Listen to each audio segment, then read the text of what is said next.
When Chris' parents return home with their newborn daughter, he refuses to accept her as his sister. His bewildered parents take a DNA test to ease his doubts, but instead, the shocking results drive Chris to seek his own answers. Get a cup of coffee and settle down, because this story is inspiring from start to finish. Don't forget to like and subscribe for more inspiring stories. David and Lauren couldn't wait to introduce their newborn, Ava, to their 17-year-old son, Chris. They marched inside their home, and Lauren called Chris. He soon appeared in the living room. Lauren eagerly approached with Ava, but he stepped back and raised his hands. "Please, I don't want to hold her." He frowned. "Keep her away." David and Lauren exchanged a worried glance. They assumed Chris was overwhelmed or concerned about holding Ava because his congenital limb deformity caused weakness in his left hand. They were wrong. Later, Chris was still being aloof. David confronted him at dinner. "What's wrong, Chris?" David grimaced. "You were so excited about Ava, but you haven't held her once, and you never visited your mother in the maternity hospital. She's not my sister." Chris snapped, crossing his arms. "At our family checkup last week, Dr. Warren told me we're not related, Dad. Our blood types are incompatible. How could you lie to me my whole life?"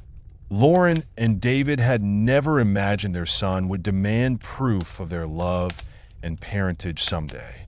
David sat at the table with his hands clasped. "All right," he sighed, shaking his head. "Let's get a DNA test to ease your doubts." Chris and his parents underwent a DNA test the next day.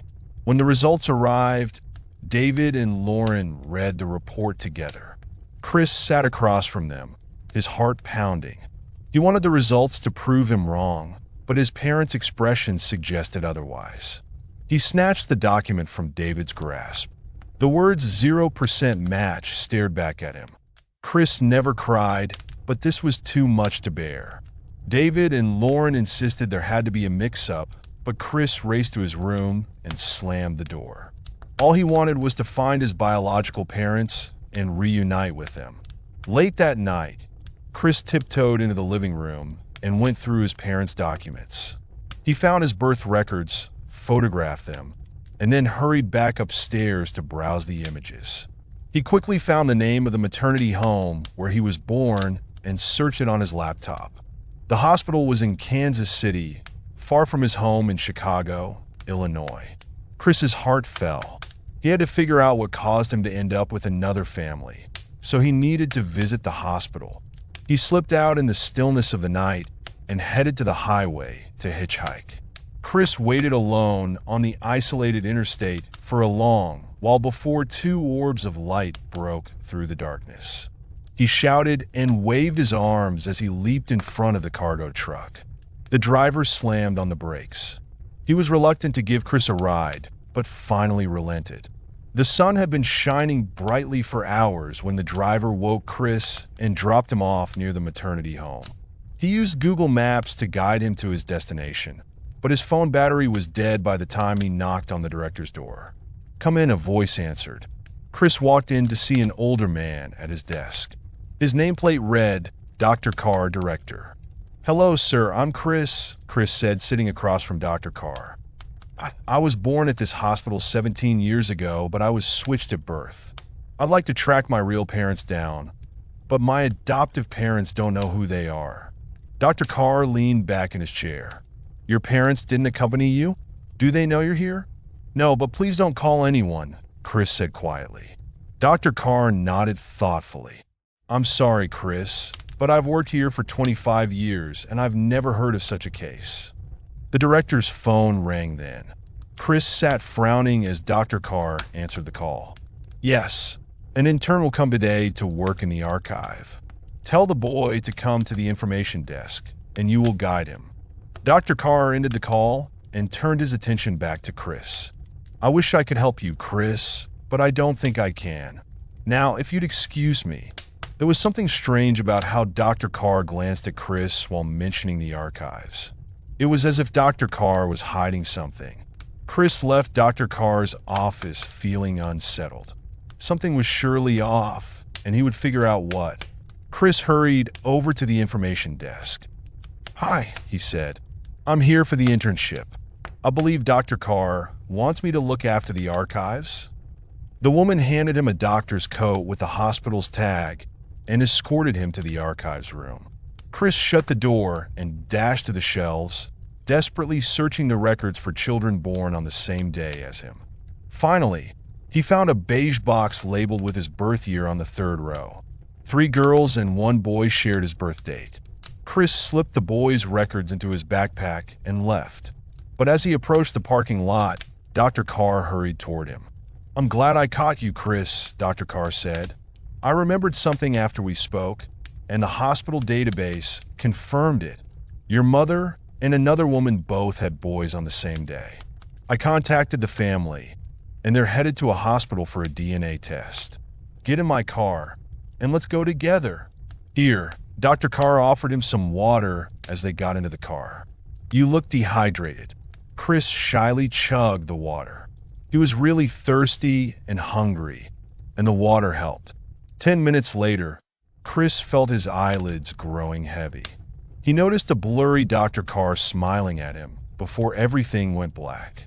When Chris woke, his body refused to move. He suspected he was tied to something. As his vision cleared, Chris realized he was in a basement and wasn't alone.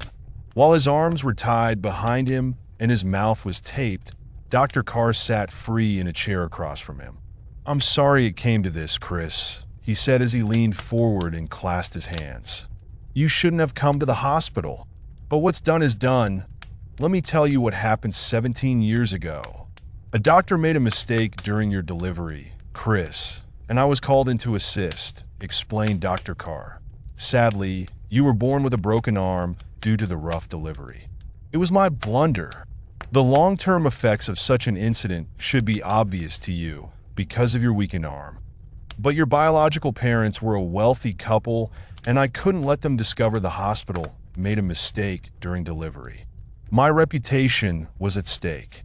The other woman in your mother's room was my knight in shining armor. The other woman was Lauren. Despite a high-risk pregnancy, her son was born healthy and completely normal. So Dr. Carr exchanged him with Chris. Lauren was relieved the child survived. She didn't care about the limb defect, and the wealthy family got their perfect child. Dr. Carr and the hospital's reputation was saved.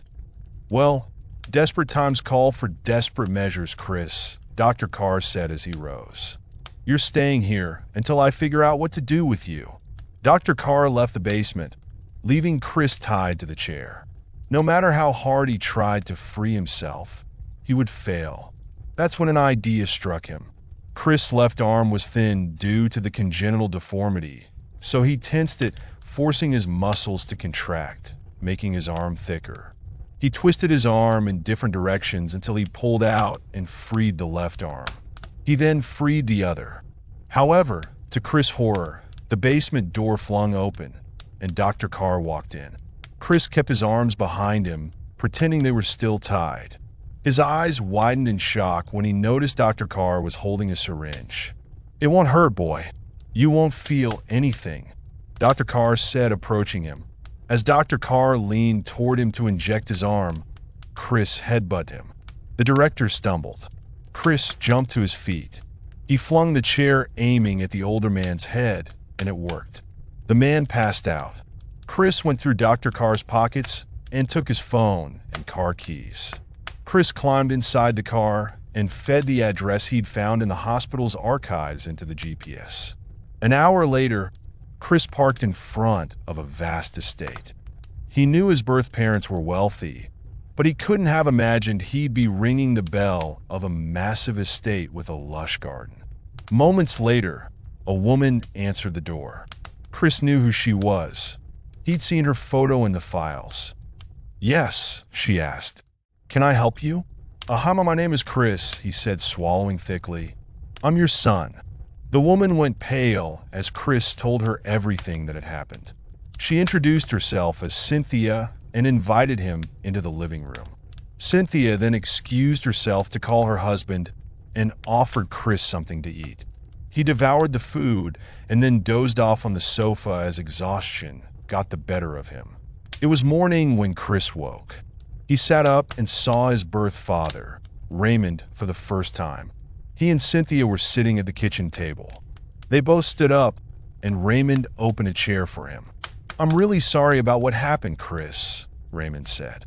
"Cynthia told me everything, and we discussed the situation all night. We've decided it's better to leave everything as it is." "Chris, our lives are very different," Raymond added, looking at his left arm. "Our son, Kyle, is our whole world. We're glad we met you, and if you ever need us in the future, you can come to us. But we'd like to keep this discreet." Here, Raymond placed a duffel bag on the table. $100,000 for you, and we really hope Kyle will never know about you or what happened. Feelings of anger, betrayal, and devastation boiled inside Chris. He'd hoped they would embrace him and accept him. Instead, they were trying to buy his silence. Chris silently stood and left the stupid mansion. By noon, he was home, thanks to the kind man who let him hitchhike. He entered and saw two cops in the living room with David. Lauren was at the kitchen table about to take a pill. His parents rushed to meet him and wrapped him up in a tight hug. His parents kept thanking all the forces for bringing him back home. Chris wanted to say something, but his words wouldn't come out. He cried like a baby. "I am so sorry, Mom and Dad," he managed to say, pulling away from them. "Forgive me. I love you too. And now I'd like to hug my sister."